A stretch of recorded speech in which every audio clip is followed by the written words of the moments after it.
Welcome, Dr. James Beckett, Sports Card Insights, here with Kevin O'Keefe. We're going to do the dueling questions format. I actually do have some idea of what Kevin might ask, but I don't definitively know. But he had a whole bunch of questions for me that he emailed me, and I thought this is exactly what I'm looking for. And I hope they will be questions that would be of interest to some of you as well. So thanks, sponsors, for making it possible. Beckett Media, Beckett Grading, Beckett Authentication, ComC.com, Burbank Sports Cards, Mike's Stadium Sports Cards, Heritage Auctions, Huggins Scott Auctions, Panini, Upper Deck, and Topps. So Kevin O'Keefe, welcome back. You've been on before. Your voice has been on. You've been on. Your questions have been on. But this is an episode just dedicated to dueling questions. And I think anything's fair game. We'll see if you're a tough guy or whether you're a second grade teacher. So I don't know that you're going to treat me like a second grader, but actually that could be even tougher. So, but no. I was a college professor, so maybe I'll treat you like a grad student. So, at any rate, Kevin, hit me with your first shot here. Good question. Yeah, thank you, Dr. Beckett, as always. It's funny, I happened to look at your old issues of the Beckett Monthly, and I came across a reprint. And in your first letter, in your first issue, the second to last paragraph, this is what you wrote. The baseball card collecting hobby is not yet universally recognized as being the third most popular hobby behind coins and stamps. This is one of my personal goals. I'm sure you remember that, writing that. And I guess my big question is, as you went through the years, and certainly as you sit here all these years later, clearly, do you think you have achieved your personal goal? Good question. That's not a softball, but I can handle that. That was a long time ago, 36 years ago. I would say that sports card collecting has absolutely passed up stamps in America. Coins, I think there's a lot more passion for and probably participation in sports card collecting, but the dollars probably are not there. The dollars for gold coins. Although lately these hyper expensive cards, maybe we're catching up, but I wouldn't trade our industry for any. I think it's dynamic. You get to read the sports page, and what other hobby can say that? It's way better than fantasy sports, but similar, way better than sports gambling, and not as toxic. Your losers are not. I think largely we've made great progress on that. It's probably in the eye of the beholder, but I'm pleased, and I'm glad I was a small part of that. So, did you, just a quick follow-up, were you thinking, like right now, what were you thinking was the third, like, most popular hobby? You must have had some ideas like, wow, we have to beat out this collectible or this. Oh, you mean what was fourth? Well, yeah, you just said basically we're hoping for sports cards to be the third most popular, other than stamps and coins. What were you thinking at the time? No, I think we were the third, and I wanted to be okay. first. I okay. read that, but that's the way I intended that.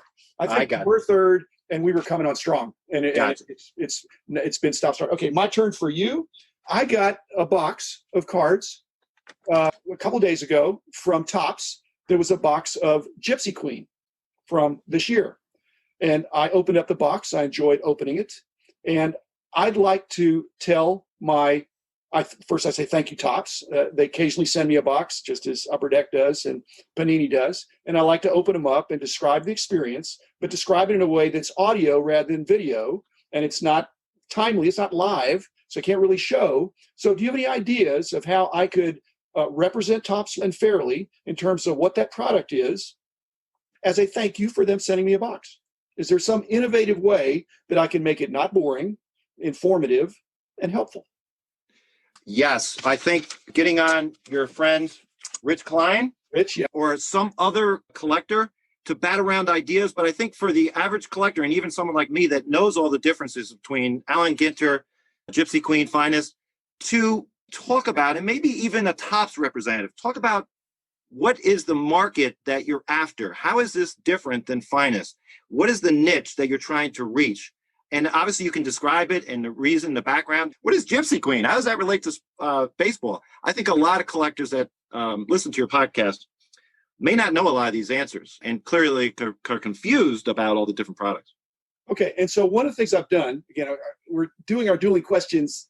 We're both breaking the rules by doing follow-up questions, but you did it, so I'm going to do it. But so what you're saying is that some of these box reviews for current sets, it'd be better to do with Rich, and I guess you don't have a problem if it's one of the weekend episodes that are shorter.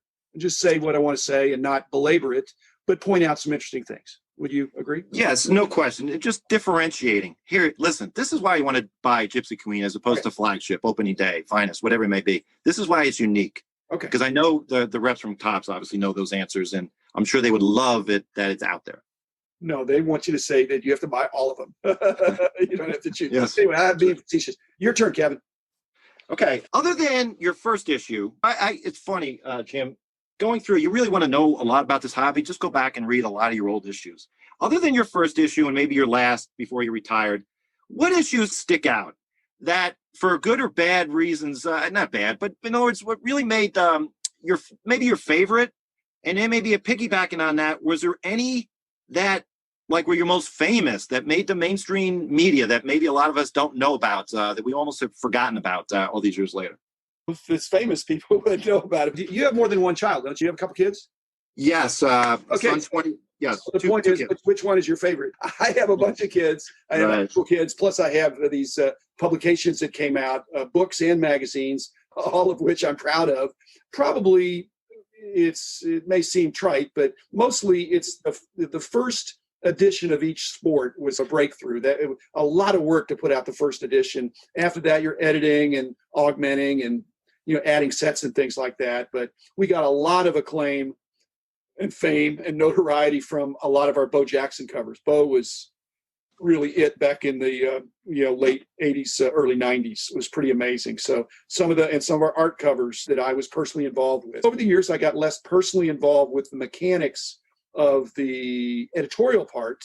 Involved with the cover to a great degree for a long time. Involved with the price guide to a very high degree for a long time. But so I don't have a favorite child, and I don't have a favorite issue. And enough said. Okay, so my turn. You're one of the guys, Kevin, that pushed back and had a thoughtful comment about my recurring comment and my back and forth with my awesome wife about my 1,000-issue goal. And so do you want to clarify? I can give you my statement, but this is my question to you. You had a different perspective on that than I was thinking. So could you share your perspective, and then I'll clarify. Yes, and I think that's I was probably my take, Jim, that I gave you feedback on is I'm a big podcast guy, and the fact that it's 15 minutes and the topics, everything I love about it. So the fact that I would hear often that you're doing 1,000, to me, what it was saying is, yeah, I'm going to do 1,000 and I'm done. Well, you're already 1/3 there. So basically what you're telling me is your loyal audience, yeah, I'm hanging it up in a couple of years. So, I know that you probably didn't mean it that way, because I clearly see it's a lot of work and we appreciate it. And my point was, if you are looking at hanging it up, so to speak, after 1,000, then make it easier on yourself and maybe only go 2 or 3 a week. We just don't know the future, obviously. So that was just it's something petty, but I gave you feedback because I know you wanted the pros and cons. I do appreciate that. And I do understand what you're saying.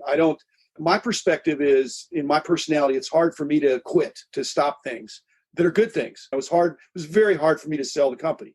Okay. It became appropriate, but I'm just trying to give myself some level of permission that at some point at 1,000, for example, that maybe I can step back and really be retired. I'm still enjoying it. I think I'm going to enjoy it for a long. If I hit the 1,000 and I'm going great guns and I've got great feedback and contributions from people like you, then this is fun. We're just talking on the phone on Zoom, actually, and Sure. Sharing hobby stories. So as long as I'm doing that, I may go longer, but I just am saying maybe I won't. So it also allows people to say, I want to make sure he covers. One of the things when I solicited, I said, what hasn't been covered? And I don't want to wait till episode 900, people say, oh, you didn't do this.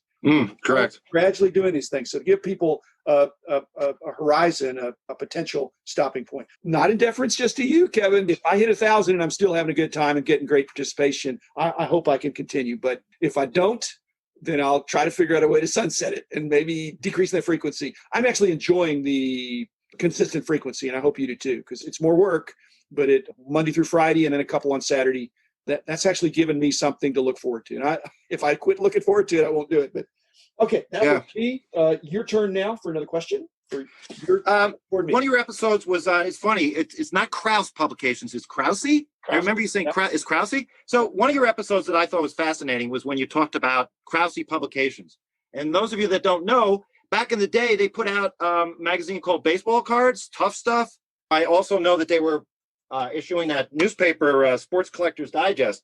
But my question is, you intentionally had your magazine in hobby shops, and your competitor, Krause, was on your pretty much every neighborhood newsstand.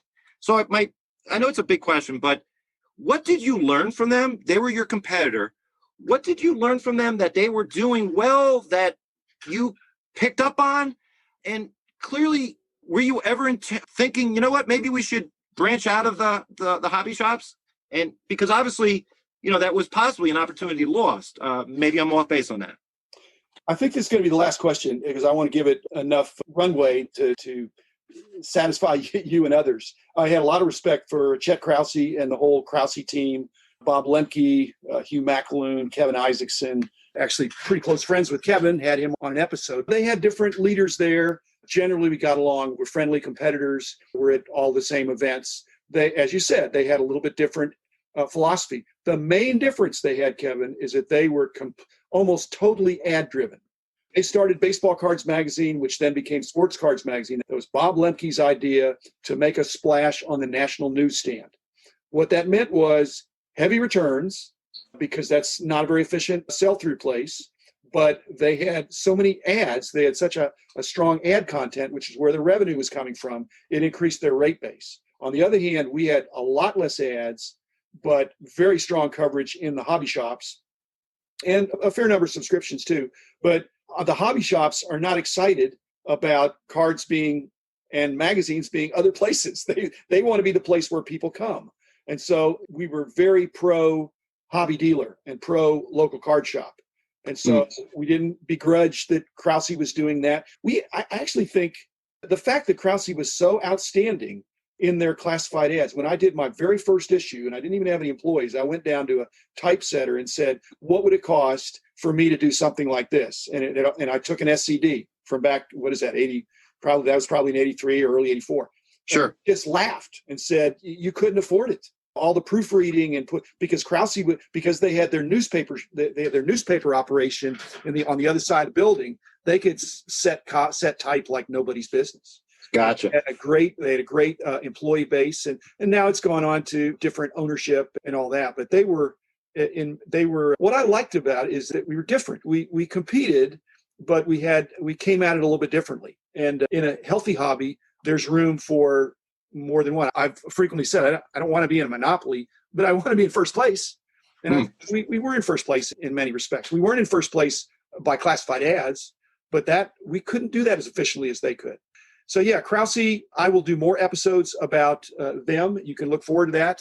As you said, and just to end this up, you've been very helpful, Kevin, in some good suggestions. And I don't take offense that I think you like the episodes when I have Rich Klein and other people on better than it was just me. I like them better myself when I have you or somebody else on that can back things back and forth. So the Krause episode, the future Krause episodes will be with some people that I can go back and forth with that'll give the other perspective. So there's a couple of guys that are from Krause that, again, it's a pretty collegial industry. So I've got something ready to go, and that'll be good because I think they were honorable competitors and they helped build the industry, that's for sure. And their Sports Card Magazine, which is Bob Lemke's baby, was a brilliant contribution to our industry. And then we got in the newsstand later. But yes, you did. But they were the first ones there. Yeah, it is interesting how you bring it up because clearly both magazines complemented each other, and you weren't on each other's turf. So it was really perfect for the hobby. Thank you, Kevin O'Keefe, and thanks, listeners. I'll be back again tomorrow with another episode.